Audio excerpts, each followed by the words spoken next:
ఉన్న బంగారాన్ని విడిపించి ఆ రోజు ఆన్లైన్ రేటుకే మేము కొంటాం. Sharma gold company. నమస్కారం, నేను మీ జాహ్నవి. ప్రస్తుతం మనం ఎవరితో ఉన్నామో తెలుసా?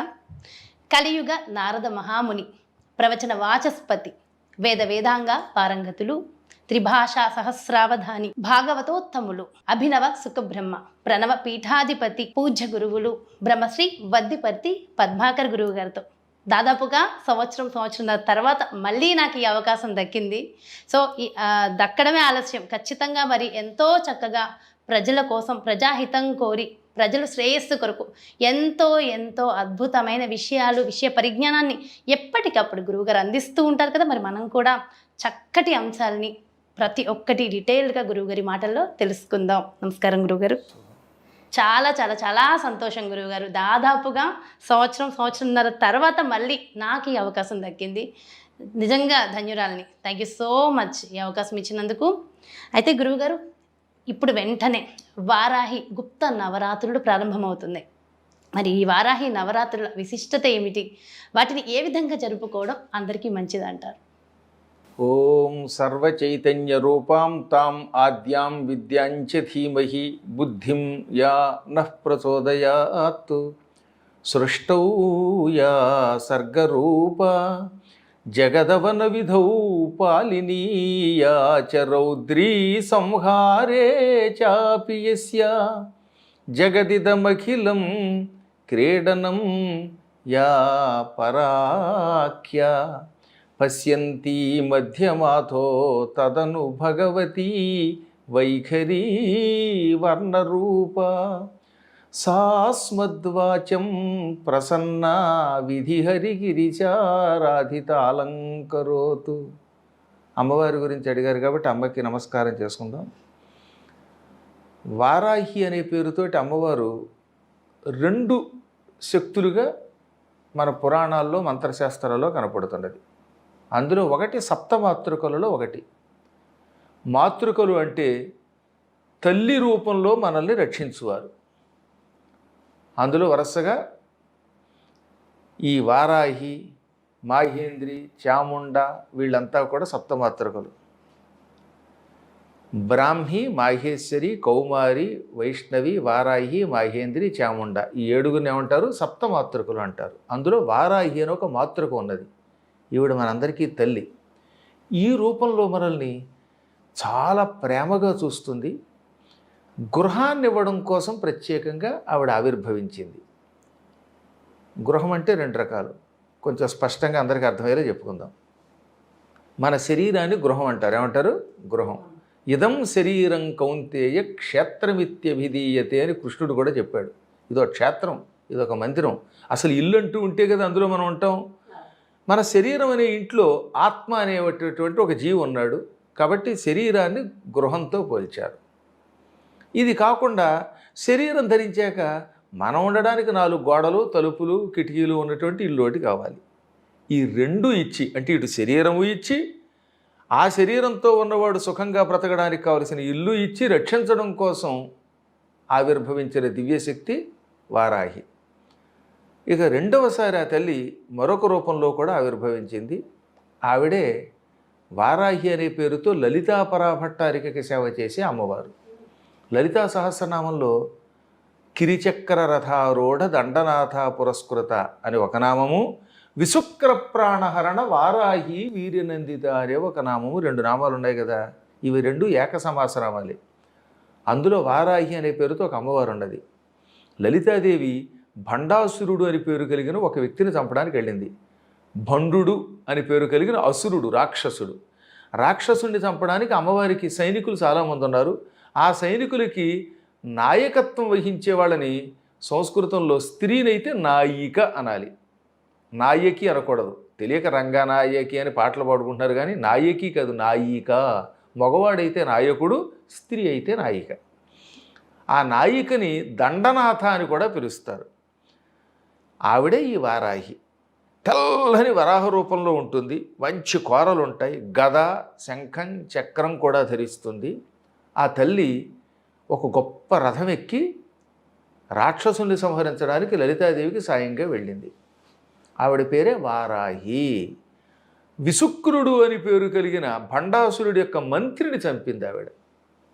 అలా చంపడం కోసం ఆవిర్భవించిన తల్లి ఎప్పుడు ఆవిర్భవించింది? ఆషాఢమాసంలో శుక్లపక్షంలో పాడ్యమి నాడు, అనగా పాడ్యమినే సంస్కృతంలో ప్రతిపత్తి అని కూడా పిలుస్తారు. ఆ ప్రతిపత్తి తిథి నాడు పుట్టింది. కాబట్టి ఎప్పుడైనా ఆషాఢమాసం మొదటి తిథి నాడు ఈ వారాహి దేవత ఆవిర్భావ దినము గనుక ఆ రోజు నుంచి వరుసగా 9 రోజులు ఆవిడని పూజించారు. ఆవిడ మన శరీరంలో 9 రంధ్రాలు ఉన్నాయి. ఆ 9 రంధ్రాల్లోనూ కొలువై ఉండి మన శరీరాన్ని ఆరోగ్యంగా కూడా ఉంచుతుంది. ఏమేంటి ఆ 9 రంధ్రాలు? కళ్ళు 2, ముక్కు రంధ్రాలు 2, చెవి రంధ్రాలు 2. అవునా? ఇటో చెవి ఇటో చెవి. అక్కడ ఎన్ని అయ్యాయి? 3 రెళ్ళు 6.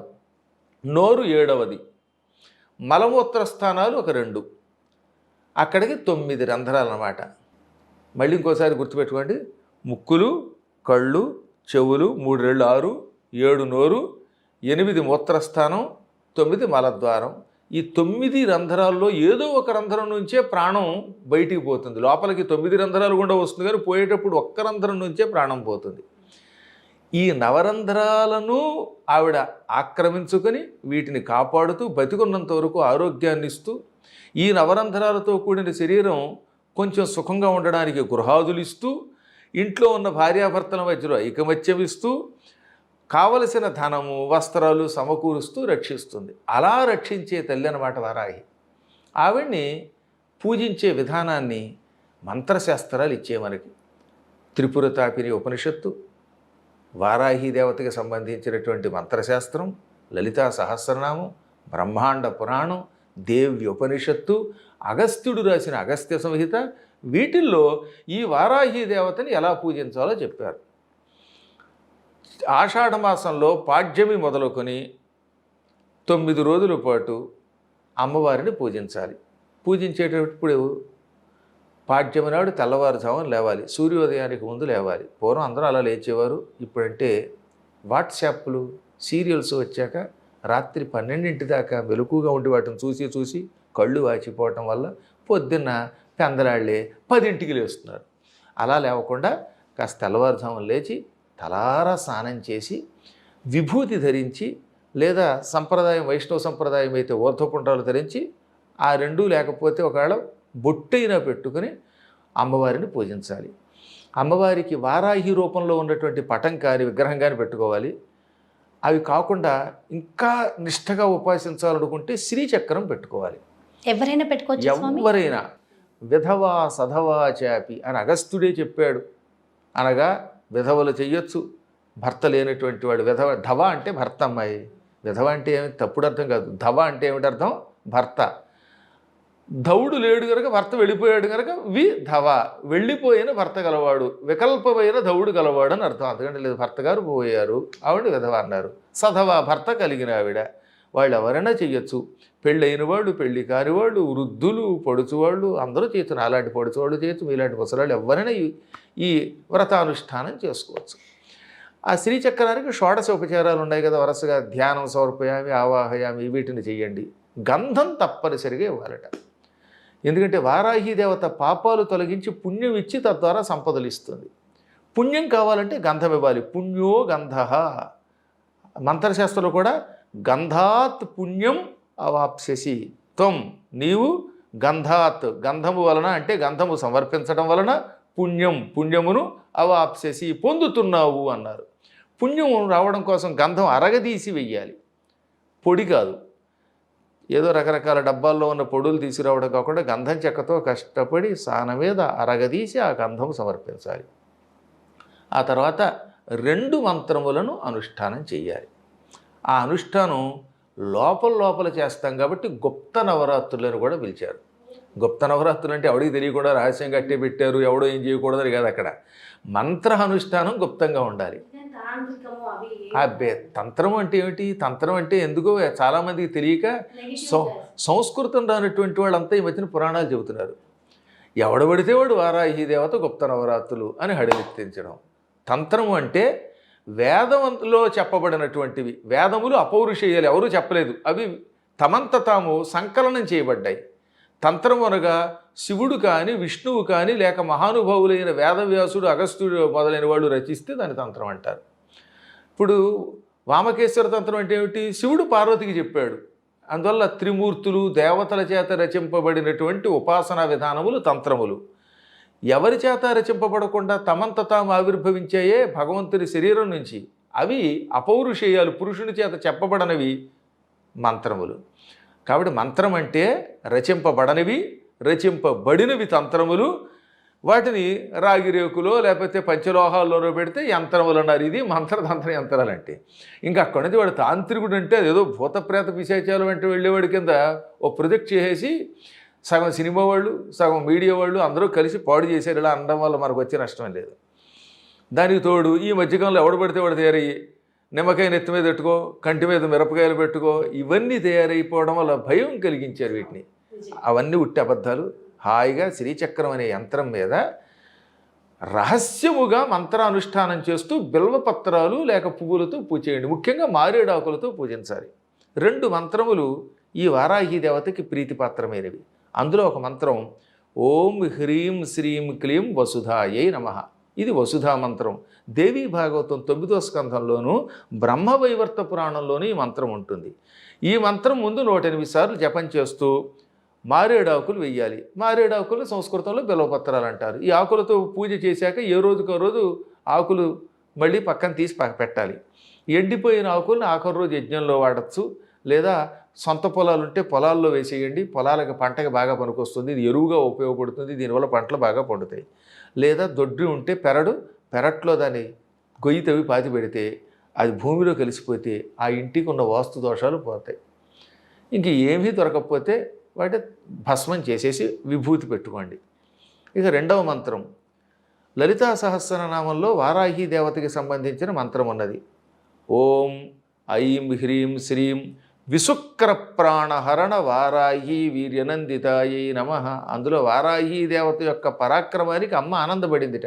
విశుక్రుడు అనే రాక్షసుణ్ణి ఈ వారాహి దేవత సంహరించింది. సంహరించడంతో జగదంబ లలితకి ఆనందం కలిగింది. అందుకని ఆవిడ నేను ఎంతో ఆనందపడ్డాను నీ పరాక్రమానికి అంది. అదొక నామం అయ్యింది. ఈ నామాన్ని 108 సార్లు జపం చేయాలి. ఇందాక చెప్పిన దాంతో కానీ దీంతో కానీ మొత్తం మీద బిల్వపత్రాలతో పూజించండి. అన్నం అంటే పులిహోర దధ్యోదనం ఇలాంటి అన్నాలు కానీ లేదా పానకం కానీ నివేదన చేయండి. తీర్థంగా తీసుకోండి, మీరు తినండి, ఇతరులకు పెట్టండి. పిల్లలకి పెడితే ఇంకా మంచిది. ఇంకా గుప్తంగా నవరాత్రులను ఎందుకన్నారంటే డబ్బా కొట్టకూడదట. ఏమండో మేము ఇలా చేసాం అలా చేసామని ఇతరుల దగ్గరికి వెళ్ళి మేము బాగా చేసామని తమ ప్రతిభని చాటుకోకూడదు. తాము చేస్తున్న ఉపాసన ఇతరులకు తెలిస్తే తప్పులేదు, కానీ మేము బాగా చేసాము గొప్పగా చేసాము అని పబ్లిసిటీ కోసం చెయ్యొద్దు అన్నాడు. అందుకని గుప్త నవరాత్రులు అన్నారు. ఇక ఈ నవరాత్రుల యొక్క ఫలితం అంతా ఎంత కాదు. మీరు కావాలి అంటే ఫలితాలు కూడా చెబుతాం. ఫలితం తెలుసుకుని చేస్తే ఇంకా ఆనందంగా ఉంటుంది. 1 మీకు సొంతిల్లు కావాలనుకుంటే ఈ 9 రోజులు భక్తి శ్రద్ధలతో ఇప్పుడే చెప్పినట్టు చెయ్యండి. చేసేటప్పుడు ముందు ప్రారంభంలో చెప్పాను కదా ఓం హ్రీం శ్రీం క్లీం వసుధాయై నమః. ఇది నేను చెప్పాను కాబట్టి చేసుకోండి, ఇబ్బంది లేదు. అది చెయ్యొచ్చని వ్యాసుడే చెప్పాడు. వ్యాసుడు చెప్పాక చెయ్యొద్దు అనడానికి ఎవరికి అధికారం లేదు. కొంతమంది అజ్ఞానులు అయ్యయ్యో మంత్రాలు బయట పెట్టేస్తున్నారండి అంటే మంత్రం బయట పెట్టకపోతే ఎలాగా? కొన్ని సమయాల్లో కొన్ని మంత్రాలు చెప్పాలి. ఆనాడు మహానుభావుడు భగవద్ రామానుజాచార్యులు వారు అష్టాక్షరి మంత్రాన్ని సాక్షాత్తు శ్రీరంగంలో గోపురం నుంచి చెప్పబెట్టు కదా కొన్ని కోట్ల మంది తరించారు. ఆ మంత్రం బయట పెట్టడం వల్ల నరకం వస్తే నరకమైన అనుభవిస్తాం తప్ప మంత్రం ఇవ్వకుండా ఉండను అన్నాడు ఆయన. అది గొప్ప గురువులు చేసే పని. కాబట్టి ప్రజల్ని రక్షించడానికి కొన్ని సమయాల్లో అందులోని మీలాంటి వాళ్ళ నోటి నుంచి వినడం అది గృపదేశం. నిజంగా మాలాంటి వాళ్ళకి చాలా మంచిది. తప్పనిసరిగా ఆ మంత్రం చేసుకోండి. కాస్త శుచిగా చేసుకోండి, భక్తితో చేసుకోండి. ఈ దిక్కుమాల వాళ్ళు కొంతమంది ఉంటారు ఎప్పుడు కాసు కూర్చుందామా అని. మీరు చెప్పిన మంత్రానికి చింతకాయలు రాలుతాయా అని ఎవడో దిక్కుమాలనాడు ఒక కామెంట్ పెట్టాడు అనుకోండి. చింతకాయలు ఎందుకు రాలుతాయి? చింతలు రాలుతాయి. వాడికి మాత్రం వారాహి దేవత కోరతో దెబ్బ కొడితే తెస్తాడు దిక్కుమాలాడు. అసలు వాళ్ళు ఎందుకంటే చూడడం? ఇది మనం నాస్తికుల కోసం చెప్పట్లేదు కదా, మనం నమ్మకం కలిగిన వాళ్ళకి చెప్పుకుంటున్నాం. ధర్మాన్ని రక్షించడం కోసం రక్షించడా చెప్పుకున్నాం. దీనివల్ల ఏమన్నా ధన నష్టం ఉందా? ఎవరికైనా ప్రాణ నష్టం ఉందా? అదొక అద్భుత ప్రయోగం చేసుకోవాలి, చేసుకుని తరించాలి. కాబట్టి అటువంటి దౌర్భాగ్యుల గురించి మీరేం పట్టించుకోకండి. ఈ మంత్రాన్ని నేను చెప్పాను, చేసుకోమనండి. రెండవది ఓం ఐం హ్రీం శ్రీం విశుక్ర ప్రాణహరణ వారాహి వీరనందితాయి నమః. ఏమిటది? ఓం ఐం హ్రీం శ్రీం విశుక్ర ప్రాణహరణ వారాహి వీర్యనందితాయై నమః. ఈ మంత్రానుష్ఠానం వల్ల సంతానం కలుగుతుంది. విశుక్రుడు అని ఒక రాక్షసుడు ఉన్నాడు. వాడు భండాసురుడికి మంత్రి. వాడు ఏం చేస్తాడంటే మన శరీరంలో ఉండి పురుషుల్లో ఉన్న శుక్రాన్ని వీర్యాన్ని పాడు చేస్తాడు. దానివల్ల ఎక్కువ మంది నపుంసకులు అవుతారు.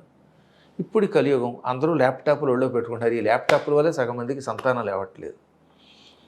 చెప్పకపోతే తప్పదు. భయంకరమైనవి ఈ వేరియేషన్స్. ఈ సెల్ టవర్స్ ఇవన్నీ దగ్గరగా ఉంటే పక్షులు కూడా చచ్చిపోట్ల. అటువంటి శరీరంలో ఎక్కువసేపు పట్టుకోవడం వల్ల మనుషుల్లో చాలా తేడా వస్తుంది. ఈ మంత్రానుష్ఠానం చాలా వరకు మనుషుల్ని రక్షిస్తుంది. అందుకని సత్సంతానం కలగాలంటే ఈ 9 రోజులు ఈ 2వ మంత్రాన్ని అనుష్ఠానం చేసుకోవాలి. మళ్ళీ ఒక ఆవిడ నాకు 60 ఏళ్ళు ఇప్పుడు సంతానం కలుగుతుందని వెకిలిగా అడిగింది. అది నిజం అడిగారో లేకపోతే భక్తులు అడిగారో లేకపోతే నన్ను పరీక్షించడానికో కానీ ఇది అవకాశం ఉన్నవారికి ఇస్తుంది. పెళ్ళయి సంతాన ప్రాప్తి పొందాలి, ఈ మధ్యన 5-6 ఏళ్ళైంది 10 ఏళ్ళైంది పెళ్ళయి పిల్లలు పుట్టట్లేదు అనుకున్నటువంటి వాళ్ళు ప్రయోగించాలి. కానీ మంచం మీద పడుకుని చావడానికి సిద్ధంగా ఉన్న ముసలివాళ్ళు దీన్ని ప్రయోగిస్తామంటే అది ధర్మం ఎలా అవుతుంది? కాబట్టి మంత్రం విషయంలో వెకిలితనం విడిచిపెట్టి సశాస్త్రీయంగా దాన్ని అందుకుని సంతానం పొందాలి అనేటటువంటి వాళ్ళు అర్హులైన వాళ్ళు చెయ్యండి. చేస్తే అప్పుడు దీనివల్ల సంతానం కలుగుతుంది. ఇంకోటి, సంసారంలో కలతలు ఎక్కువ ఉంటాయి. కొంతమంది కొట్టుకు చచ్చిపోతూ ఉంటారే, అటువంటి వాళ్ళు కనుక ఈ కాలంలో కుంకుమతో అమ్మవారి శ్రీచక్రాన్ని కానీ విగ్రహాన్ని కానీ పూజిస్తూ ఈ మంత్రానుష్ఠానం చేస్తే కలిసి ఉంటారు. అన్న నైవేద్యం పెడితే వాళ్ళకి ఎప్పుడూ భుక్తికి లోటు ఉండదు.